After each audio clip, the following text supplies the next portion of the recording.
Les œuvres de Martina Balea parlent de vacances insolites et de destinations inhabituelles, des mondes parallèles, enchanteurs ou menaçants, auxquels nous serions tentés de croire. Entre onirisme et fantastique, l'artiste né en 1950 à New York et qui a déjà exposé dans les plus grands musées du monde, investit celui de l'abbaye Sainte-Croix au Sableux d'Olonne. C'est une œuvre qui se situe à la lisière entre l'art conceptuel et un art quand même plus poétique, qui marie le mot et l'image et puis qui investit aussi des supports un peu étonnants qui changent de la peinture et de la sculpture traditionnelle. Donc beaucoup de photographies, des objets aussi, par exemple des boîtes de conserve, des bouteilles, des enseignes publicitaires.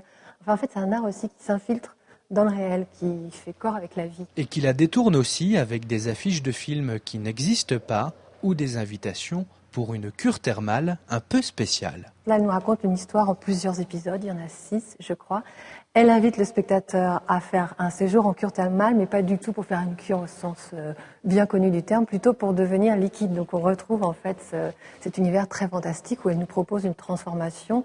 Elle nous propose vraiment de nous échapper de la réalité. Et après, c'est assez caractéristique de son travail, parce qu'il y a l'image qui est retravaillée. Hein, donc il y a quand même un aspect esthétique qui est très flagrant, c'est des choses très belles. Et puis sur l'image, elle vient apposer un texte qui nous raconte une histoire et qui nous permet ensuite de plonger dans son univers assez fantastique. L'œuvre de Martina Balea occupe sur la scène de l'art contemporain une position à part qui tient autant à sa personnalité hors du commun qu'à la nature de son œuvre, à la fois fantastique et poétique.